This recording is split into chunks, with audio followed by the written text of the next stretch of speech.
সম্প্রতি ভারতীয় অভিনেত্রী রশ্মিকা মান্দানার সৌন্দর্য নিয়ে ওয়াজ করে তুমুল বিতর্ক সৃষ্টি করেছেন ইসলামী বক্তা মুফতি আমির হামজা।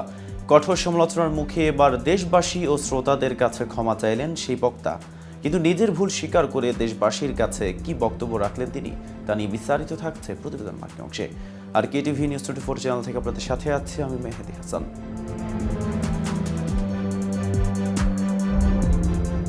ওয়াজ মাহফিলে ভারতীয় অভিনেত্রী রশ্মিকা মান্দানার সৌন্দর্যের বর্ণনা দিয়ে কঠোর সমালোচনার মুখে দেশবাসী ও শ্রোতাদের কাছে ক্ষমা চেয়েছেন ইসলামী বক্তা মুফতি আমির হামজা। মঙ্গলবার দুপুরে সামাজিক যোগাযোগ মাধ্যম ফেসবুক পেজে এক পোস্টের মাধ্যমে দেশবাসীর কাছে দুঃখ প্রকাশ করে ক্ষমা চান তিনি। আমির হামজা বলেন, আসসালামু আলাইকুম প্রিয় তৌহিদি জনতা, আপনাদেরকে বারবার আশাহত করার জন্য আমি দুঃখ প্রকাশ ও ক্ষমা প্রার্থনা করছি। আপনাদেরকে কিছু কথা বলা জরুরি মনে করছি, যাতে আপনারা আমার বিষয়ে মন্তব্য করার ক্ষেত্রে ইনসাফ করতে পারেন। ঢালাওভাবে যেসব কথাবার্তা চারদিকে বলা হচ্ছে তার সবটুকু কি সঠিক নাকি ভিন্ন বাস্তবতা আছে? সম্প্রতি সিরিয়ার কারাগার থেকে মুক্ত বন্দীদের চিত্র আপনাদের সামনে। তারা অনেকেই নিজের নাম পর্যন্ত ভুলে গেছে। ফ্যাসিস্টের কারাগারে থাকাকালীন এমন কোনো নির্যাতন নাই যা আমার ওপর করা হয়নি। আমার ব্রেনে পর্যন্ত কারেন্টের শক দেওয়া হয়েছে এবং স্লো পয়জনিং করা হয়েছে। বাকি নির্যাতনের কথা আমি নাই বললাম।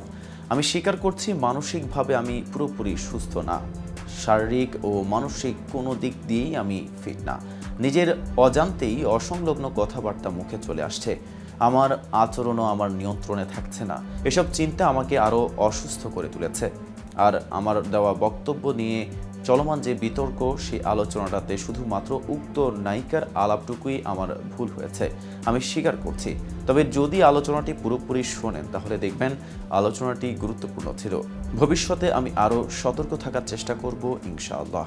অন্যদিকে ফ্যাসিস্ট পরবর্তী সময়ের অবাধ স্বাধীনতা তাফসির মাহফিল আয়োজনকে আরও ত্বরান্বিত করেছে তার একটি পেশার। অন্যদিকে শেখ মিজানুর রহমান আজহারি ভাই দেশে না থাকায় আরেকটি চাপ সঙ্গে যুক্ত হয়েছে। সব মিলিয়ে যথাযথ শারীরিক, মানসিক ও একাডেমিক প্রস্তুতি গ্রহণ করার সুযোগ পাইনি, যার ফলেই মাঝে মধ্যে এমন ত্রুটি ভুল আমার দ্বারা হয়ে যাচ্ছে। আমি আবারও বলছি, আমি সুস্থ না। অন্যদিকে বাস্তবতার শিকার, যেখানে সুস্থ মানুষের পক্ষেই এত প্রোগ্রাম জার্নি করা অসম্ভব হয়ে যায়, সেখানে আমার মতো অসুস্থ ব্যক্তির বর্তমান অবস্থা কি একটু ভেবে দেখবেন। সম্প্রতি এক ওয়াজ মাহফিলে ভারতের দক্ষিণ অভিনেত্রীর সৌন্দর্যের উদাহরণ দিতে গিয়ে আমির হামজা রশ্মিকাকে বিশ্বের অন্যতম সুন্দরী হিসেবে আখ্যা দেন। যদিও তিনি রেফারেন্স দিয়েছেন বিভিন্ন গণমাধ্যমের।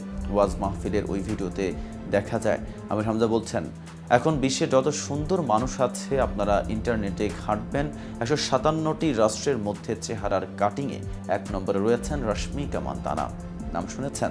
চেহারার কাটিংয়ে এখন 1 নম্বরে আছেন তিনি। এই মহিলার দিকে একটু আল্লাহর নাম নিয়ে তাকাবেন, দেখেন তো কি সুন্দর করে আল্লাহ তাকে বানিয়েছেন। এর চেয়ে শত গুণ সুন্দর ছিলেন আমাদের আদি মাতা হাওয়া আলাইহিস সালাম। আজ এ পর্যন্তই। সারা দেশের নিত্য নতুন সকল আপডেট পেতে কেটিভি নিউজ 24 এর সাথেই থাকুন।